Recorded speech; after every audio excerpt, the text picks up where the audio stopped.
السلام علیکم ورحمۃ اللہ وبرکاتہ۔ نحمده ونصلي على رسوله الكريم اما بعد فاعوذ باللہ من الشیطان الرجیم بسم اللہ الرحمن الرحیم۔ قال اللہ تبارک وتعالی فی القرآن المجید والفرقان الحمید۔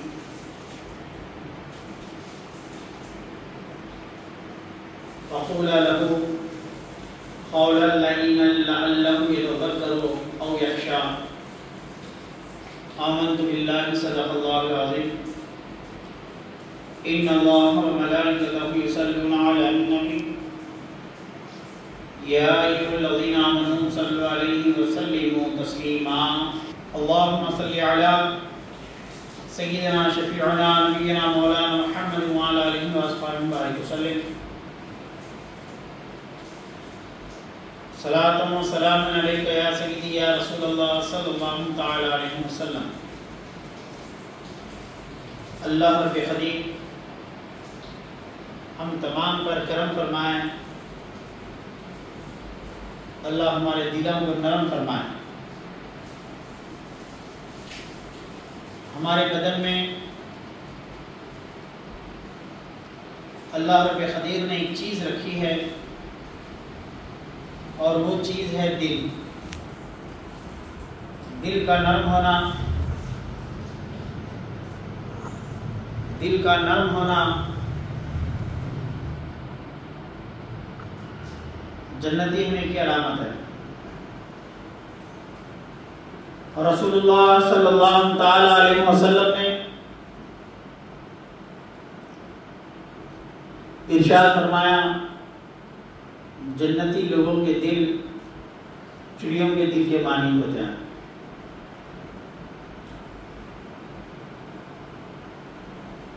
اور قرآن مجید میں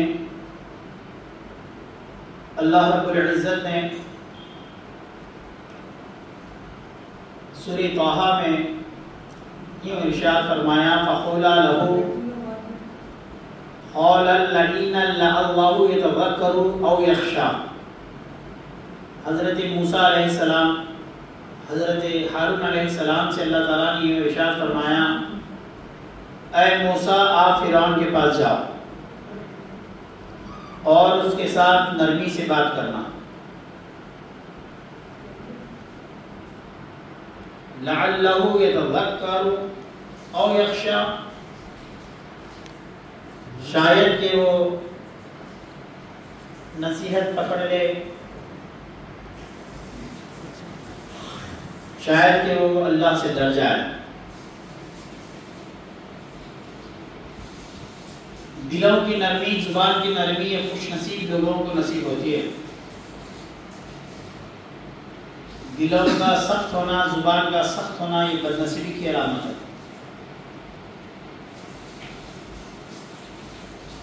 نرم نرم، اس کے لیے آپ کو تعلیم چاہیے۔ زبان نرم اختیار کرو، اس کے لیے آپ کو تعلیم چاہیے۔ جس کی زبان نرم ہے اس کا مطلب ہے کہ وہ بڑا جاہل ہے۔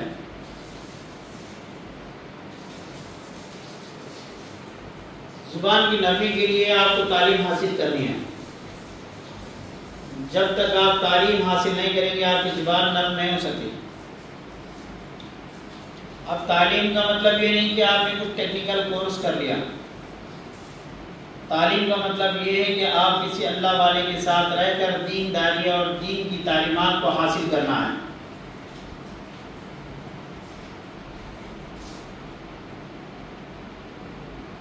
اللہ تعالیٰ نے سخت ترین دشمن سے بھی نرمی سے بات کرنے کی تعلیم دی ہے۔ اور حضرت لقمان علیہ السلام اپنے بیٹے کو نصیحت کرتے ہوئے کہتے ہیں، میرے بیٹے اپنی آواز کو پست رکھنا، یعنی اپنی زبان کو نرم رکھنا، کیونکہ سب سے بری آواز گدھے کی آواز ہے۔ آپ یقین مانیے کتابوں کا بوجھ اٹھانے والے کو اللہ تعالیٰ نے گدھا کہا۔ خوب کتابیں پڑھنے کا نام علم نہیں ہے، علم تزکیے کا نام ہے، علم تربیت کا نام ہے۔ علم آپ کی ذات، آپ کی شخصیت میں تبدیلی کا نام ہے، اور یہ اسی وقت ہو سکتا ہے کہ آپ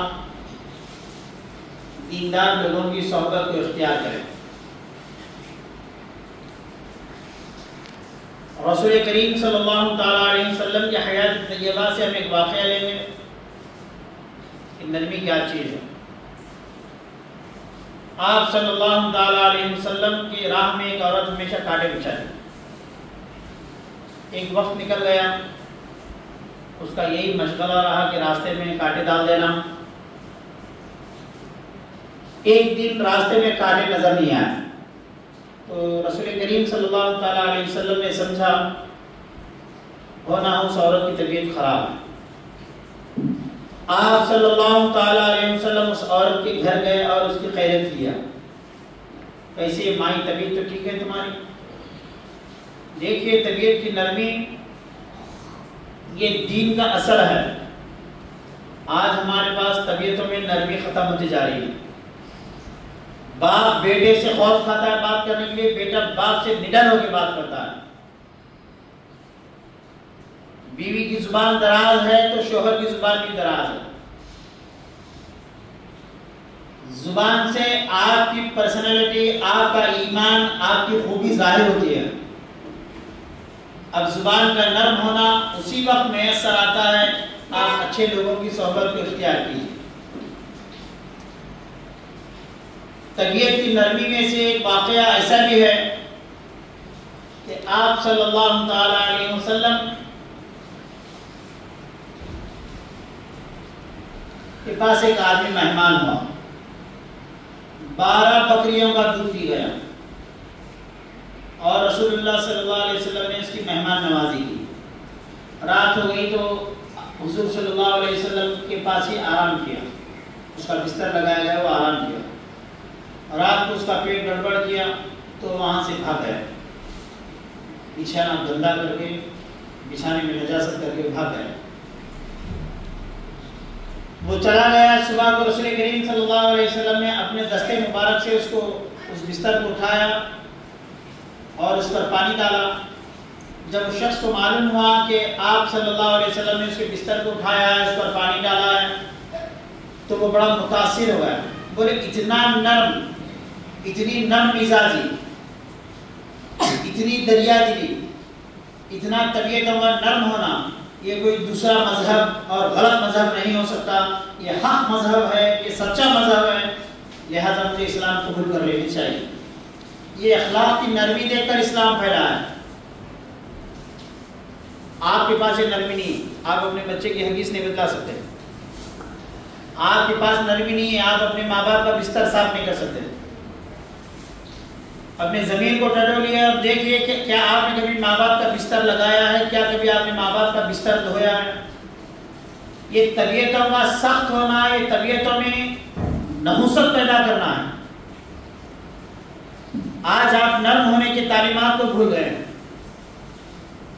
ہماری طبیعتوں میں سختی آ گئی ہے، دن بہ دن ہم سخت ہوتے جا رہے ہیں، اور یاد رکھ لیجیے سخت ہونا بد نصیبی کی علامت ہے، اور نرم طبیعت کا ہونا یہ خوش نصیبی کی علامت ہے۔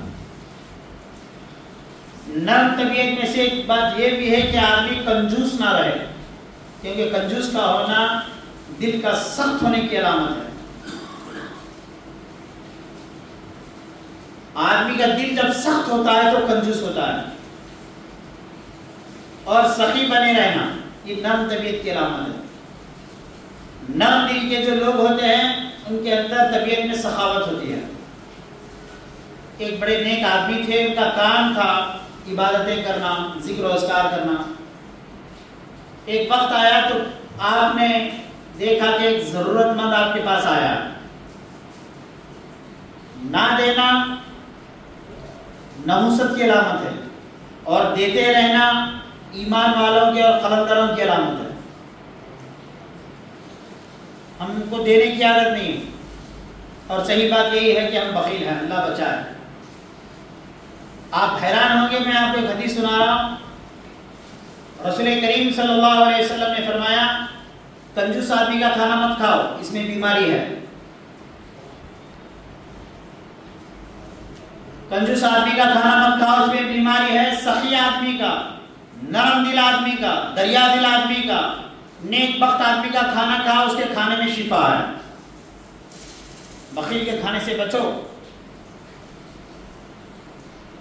اور سخی کا کھانا کھاؤ۔ اور سخی کون ہوتا ہے؟ جو نرم دل ہوتا ہے۔ اور شقی کون ہوتا ہے؟ بدنصیب کون ہوتا ہے؟ کنجوس ہوتا ہے، اس کا دل سخت ہوتا ہے۔ اور یہ محض اس لیے ہوتا ہے کیونکہ اس نے دنیا کو سب کچھ سمجھ رکھا ہے اور آخرت کو بھول بیٹھا ہے۔ ایک صاحب تھے، وہ دینے کی عادت تھی ہمیشہ، بڑے سخی تھے۔ وہ ایک واقعہ سنا رہا ہوں، دینے کی عادت تھی۔ ایک ضرورت مند ان کے پاس آ گیا، کہا حضرت میں پریشان حال ہوں، میرے یہاں معصوم بچے ہیں اور میری بیوی بیمار ہے، ان دنوں مجھے کچھ ضرورت ہے، آپ مجھے کچھ مال عطا کیجیے، مجھے کچھ ضرورت ہے، مجھے دیجیے آپ۔ تو وہ صاحب کی عادت تھی اگر ان کے پاس ہوتا تو دیتے، اور نہ ہوتا تو کسی کے پاس جا کے لے کر آتے قرض کے طور پہ یا ہر بدل لا کر اس کو خیرات دے دیتے، مدد کر دیتے۔ غور طلب بات ہے، آپ جیب میں رائٹ کو نہیں دیتے آپ۔ اور ایمان والے کیسے ہوتے ہیں؟ اگر نہ ہو، اللہ تعالیٰ نے وہ جمعہ میں مولانا آیت پڑھتے ہیں، آپ نے دیکھا ہوگا خطبہ میں، وَإِيتَاءِ ذِي الْقُرْبَىٰ، خالی اتنی بات کو یاد رکھے تو جمعہ کا مقصد پورا ہو گیا۔ کیا مطلب ہے؟ وَإِيتَاءِ ذِي الْقُرْبَىٰ، پڑھتے نہیں مولانا جمعہ میں؟ معنی ذہن میں ہے تو سنو۔ وَإِيتَاءِ ذِي الْقُرْبَىٰ، کیا کرو؟ اپنے رشتے داروں کو دیتے رہو۔ نہیں صاحب ہمارے ہاتھ سے نہیں ہوتا، ہم کو یہاں تک کھا کر اتنا جمع کرنے کی عادت پڑ گئی ہے، ہم دیں گے نہیں۔ قرآن نے کہا وَإِيتَاءِ ذِي الْقُرْبَىٰ، دیتے رہو۔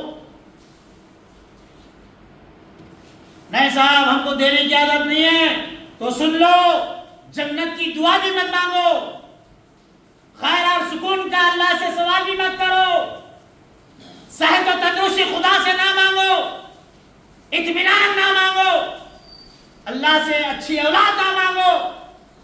اگر تم دیتے ہو وَإِيتَاءِ ذِي الْقُرْبَىٰ، اگر تم کو دینے کی عادت ہے تو سن لو، تم کو خدا سے مانگنے کی ضرورت نہیں ہے، بلکہ خدا آپ کی ہر ضرورتوں کو پوری فرما دیتا ہے۔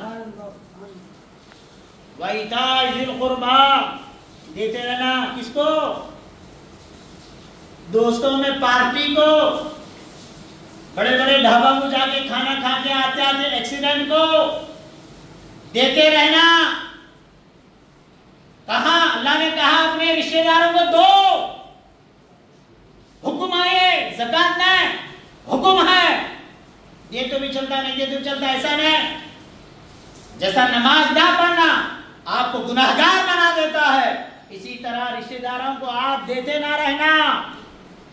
آپ کو بیماری لگ گئی ہے، دینے کی عادت ہی نہیں ہے۔ کون سی بیماری بولا میں؟ دل کے سخت ہونے کی بیماری لگ گئی ہے۔ دلوں کا سخت ہونا دوزخی ہونے کا دوسرا نام ہے۔ ایک آدمی کو عادت تھی دیتے رہنے کی، نہیں تھا، آ گیا مانگنے کے لیے۔ کبھی تم نے ایسا کیا ہے؟ اتنے اچھے نصیب لے کو نہیں پیدا ہوئے مول صاحب کہ نہیں ہے تو لا کے کہاں سے تو قرضہ لا کے ہم دے دیں، اتنے اچھے نصیب تو نہیں ہے ہمارے ہیں، نہیں ہے تو قرضہ کر کے لا کے دینا، مدد کرنا۔ قرضہ لا کے، قرضہ دینے کی بات میں کر رہا ہوں، لانا، لا کے دے دینا، جاؤ تم کھا پی کے اچھے رہو۔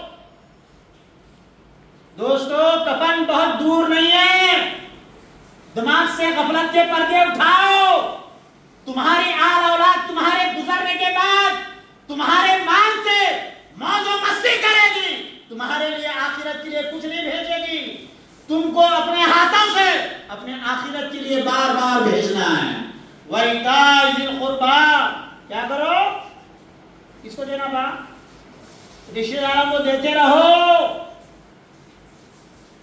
تو ایک صاحب کو دینے کی عادت تھی، دے رہے ہو، ایک دن آ گئے وقت، آ گئے کوئی مانگنے والا، دل میں ملال ہونے لگا، یار تو لینے کے لیے آیا ہے، آج میرے پاس کچھ ہے نہیں، ایسا بہانہ نہیں بنایا۔ ایمان والے بہانہ باز نہیں ہوتے، موقع ملتا ہے فوری خدا کی رحمت پر نثار ہو جاتے ہیں۔ ایمان والے بہانہ باز نہیں ہے، روتا نہیں ایمان والا کنجوس نہیں ہوتا، ایمان والا دینے والا ہوتا ہے، اور یہ دینا نرم دلوں کی علامت ہے۔ جن کے دل نرم ہوتے ہیں وہ دیتے ہیں۔ دینے کی عادت تھی، آ گیا بولے میری بیوی پریشان ہے، میں پریشان ہوں، میرے بچے پریشان ہیں، کچھ دیجئے۔ تو وہ صاحب کے پاس سے کچھ تھا نہیں، وہ چلے گئے کہاں سے کچھ لے کے آنے کے لیے۔ مگر آزمائش جب آتی ہے تو دیکھو دینے والوں کو اللہ تعالیٰ کیسا آزمائش میں ڈالتا ہے۔ کہا 4-5 جگہ کوشش کر کے ٹرائی کر کے آ گئے، انتظام نہیں ہوا، تو وہ دوست جو ان کے پاس کچھ مدد مانگنے کے لیے آیا تھا اس کو لے کر کہا دیکھو جناب آج میں نے کوشش کی، آج تو کچھ ملا نہیں، مگر میں دوں گا آپ کو، چھوڑوں گا نہیں۔ ایک کام کریں گے، ایک فلاں صاحب سخی تھے، نرم دل تھے، ان کو بھی بہت دینے کی عادت تھی، ہمیشہ اللہ کے بندوں کو دیتے رہتے، دینے کی عادت تھی، محتاجوں کا خیال کرنے کی عادت تھی۔ وہ صرف اپنے بیوی بچوں کے لیے نہیں جیتے تھے، وہ صرف اپنے اہل و عیال کوئی پراپرٹی اکٹھا کر کے نہیں دیتے تھے، ان کو دینے کی عادت تھی، اور ایسا دیتے تھے ان کے دینے پر فرشتے بھی ناز کرتے تھے۔ اب وہ دنیا میں نہیں رہے، چلو ایک کام کریں گے، ان کے خبر پہ جا کے دعا مانگیں گے، ان کے خبر پہ جا کے دعا مانگیں گے۔ وہ دونوں گئے، جا کر کہا اے اللہ کریم، یہ سخی، یہ نرم دل والا، یہ دینے والا، یہ تیرے بندوں کا خیال کرنے والا، وَإِيتَاءِ ذِي الْقُرْبَىٰ دینے والی آیت پر عمل کرنے والا نیک بندہ، اللہ کا ولی، رکھتا اپنے پاس کچھ نہیں تھا، جو بھی آتا تھا دیتے جاتا تھا۔ مولا اس کے طفیل میں تو کچھ غیر سے مدد فرما دے، اس کے طفیل میں، یہ خبر والے کی طفیل میں، یہ نرم دل والے کی خبر کی طفیل میں، یہ سخی کے طفیل میں ہماری کچھ مدد فرما دے۔ یہ دونوں دعا کیے، رات ہو گئی، جا کے اپنے اپنے گھر سو گئے، بولے کل آنا۔ اب یہ جو جناب قرضہ لے کر بھی دیتے تھے نا، مدد کرتے تھے نا، ان کے خواب میں وہ خبر والے آ گئے، تو کیا دیکھتے ہیں، خبر والا کہہ رہا ہے، وہ دینے والا کہہ رہا ہے دیکھو میرے گھر جاؤ، میرے گھر کے فلاں کونے میں کچھ میں رکھا ہوں، زمین کے نیچے کچھ دفن کر کے میں رکھا ہوں، ایک کام کر لو، جا کے میرے بچوں سے کہنا وہ کھود کے وہ چیز ہمارے حوالے کر دیں۔ کچھ اشرفیاں تھے وہاں رکھا ہوں میں، آپ اس کو بچوں کو جا کے بول دو، تو وہ نکال کے دے دیں گے۔ خواب دیکھا یہ نیک آدمی، اٹھ کے چلا گیا، فجر پڑھ کر گھر کو، ان کے سخی کے گھر کو چلا گیا، دینے والے کے گھر چلا گیا، دینے والے کے گھر۔ ہمارے گھر کب بنیں گے دینے والے؟ تمہارا نہ تم کو بس ہو رہا، نہ تمہارے اولاد کا تم کو بس ہو رہا، سب سمجھنا میرا جینا، سب سمجھنا میرا جینا، سب سمجھنا میں جینا، میرے جورو بچے جینا، میں کھانا پینا۔ گھر کے رشتے دار کہیں ہاسٹل میں کام کر رہے ہیں، کوئی باورچن بنی ہوئی ہے، کوئی خیر خیرات پہ ٹکی ہوئی ہے، اس کا کوئی احساس ہی نہیں ہے۔ مختصر یہ کہ وہ آدمی گیا، جا کے بولا کہ تمہارے باپ میرے خواب میں آئے تھے، کہا کہ اس کونے میں کچھ ہے، کھود کر دے دو۔ خواب میں گئے، جا کے کھودے کیا دیکھتے ہیں کہ وہاں پہ کچھ اشرفیاں مل گئے۔ اب وہ جو خواب دیکھے تھے انہوں نے کہا دیکھو میں نے خواب دیکھا ہے، ہو سکتا ہے سچ بھی ہو اور غلط بھی ہو، اب یہ مال کے مالک تو تم ہیں، یہ مال کے مالک تو دیتا ہے، ایسا لگا تو سچے بھائی معلوم ہونے نہیں تھا، پیچھے پیٹ کے پیچھے بھائی معلوم ہونے نہیں تھا، بھائی کا تو دور رہا، باپ بیٹے کو، بیٹا باپ کو اپنی کمائی کا اندازہ نہیں دے رہا۔ جی لو، پائیدار دنیا کے واسطے رہے نا، تھوڑی نہ آخرت کی تیاری کرنی ہے، تھوڑی نہ خبر کی تیاری کرنی ہے، دنیا سجانا ہے بہترین، جیسے فرعون سجایا، لمبی جینے کی آرزو میں 50 سال کے اندر ہی مر جانا ہے، تھوڑی نہ آپ کو آخرت کی تیاری کرنا ہے۔ آخرت کی تیاری کرنے والے لوگ الگ ہوتے ہیں، وہ دنیا کے زیب و زینت پر توجہ نہیں دیتے، دنیا کی آرائش، دنیا کی شان و شوکت پر توجہ نہیں دیتے، وہ اپنی آخرت کو سمجھ لیتے ہیں۔ وہ خواب دیکھنے والے نے کہا دیکھیے جناب آپ نے تو نکالا ہے، آپ کے باپ نے تو کہا تھا، مل گیا ہے، ایک کام کریے، یہ آپ کا ہے، آپ کے گھر والوں کا ہے، آپ رکھ لیجئے، چاہے تو دے دیجئے، چاہے تو رکھ لیجئے، خواب ہے، خواب کا کیا اعتبار، مال تو تمہارا ہے۔ بچوں نے کہا ہمارا باپ وہ باپ تھا کہ گزرنے کے بعد خبر سے بھی سخاوت دکھا رہا ہے، خبر سے بھی سخاوت دکھا رہا ہے۔ ارے ہم اتنے بدنصیب اولاد نہیں بنیں گے کہ سخی باپ کے پیٹ میں دنیا یہ کہے کہ کنجوس پیدا ہو گیا ہے، ہم نہیں رکھ لیں گے اس کو۔ ہمارا باپ گزرنے کے بعد بھی دینے کی عادت رکھتا ہے، ہم تو زندہ ہیں، ہم تو زیادہ حقدار ہیں کہ اپنے آخرت کے لیے مال دینے کی عادت ڈالیں، مال دینے کی عادت ڈالیں۔ آپ اندازہ فرمائیے آج ہمارے اندر دلوں کا سختی سے پایا جا رہا ہے۔ سب سے بڑی بیماری نہ شوگر ہے، نہ بی پی ہے، نہ تھائرائیڈ ہے، نہ کینسر ہے، نہ ہارٹ اٹیک ہے، بلکہ سب سے بڑی بیماری دل کا دنیا سے لگے رہنا ہے، دل کا دنیا کے ساتھ لگے رہنا ہے، دنیا کی شان و شوکت کے ساتھ لگے رہنا ہے۔ تیاری کر لو، اس سے پہلے کہ کوئی کفن آپ کا دوسرا لا کے گھر میں رکھے، اپنے ہاتھوں سے کفن خریدو۔ کتنے جوڑ کپڑے ہیں؟ احساس بات ابھی کفن کی دکان کو گئے، ارے مردے کو دفنا رہے ہو، وہ مرنے والا بھی سوچتا ہوں، مرنے والے چونکہ پرماننٹ کے طور پہ گئے ہیں، دفنا جا رہے ہیں، دلوں میں تھوڑا بھی احساس نہیں پیدا رہا یار یہ مر گیا، مجھے بھی مرنا ہے، مجھے بھی آخرت کی تیاری کرنا ہے، بالکل بھی نہیں۔ نوجوانوں کا پلان یہ ابھی تو ہم نے دیکھا کیا ہے، بوڑھوں کا پلان یہ مجھے پوترے کی شادی کرنا ہے، اور ادھم عمر والوں کا یہ حال ہے مجھے بچوں کو گھر بنا کے دینا ہے۔ خالی پلان پہ پلان، پلان پہ پلان، پلان پہ پلان، دیوانے تیرے پلان میں، تیرے ارادے میں، تیرے منصوبے میں مرنے کا بھی ایک جملہ لکھ کے رکھ لے، مرنے کی تیاری بھی ایک لکھ کے رکھ لے۔ اللہ کے رسول صلی اللہ علیہ وسلم فرماتے ہیں مومن کم از کم دن میں 20 مرتبہ اپنی موت کو یاد کرتا ہے۔ کتنی مرتبہ؟ آدھا دن گزر چکا ہے، آپ نے کتنی مرتبہ موت کو یاد کیا؟ دلوں کا سخت ہونا بد نصیبی کی علامت ہے دوستو، اور یہ کیوں ہوتا ہے؟ کیونکہ آپ نے دنیا کو سب کچھ سمجھ رکھا ہے۔ دلوں کو نرم بنانے کے لیے موت کو بار بار یاد کرتے جائیے، خبر کو بار بار یاد کرتے جائیے، آخرت کو بار بار یاد کرتے جائیے۔ خدا کا عذاب کیا ہے اس پہ مطالعہ کیجئے، خدا کا عذاب کیسے ہوگا اس کے بارے میں پڑھیے، نمازاں چھوڑنے کا کیا عذاب ہوگا اس کے بارے میں پڑھیے، زبان سخت ہونے کا کیا عذاب ہوگا اس کے بارے میں پڑھیے، پھر انشاءاللہ تعالیٰ آپ کی زندگی میں نرمی اور تبدیلی آئیں گی۔ اللہ پاک کی بارگاہ میں دعا کرتا ہوں کہ اللہ پاک ہمارے دلوں کو نرم فرما، مولا کریم ہمیں دنیا میں رہ کر آخرت کی تیاری کرنے کی توفیق عطا فرما۔ وصلی اللہ تعالی علی خیر خلق محمد وعلی آلہ وصحبہ اجمعین برحمتک یا ارحم الراحمین، الحمدللہ۔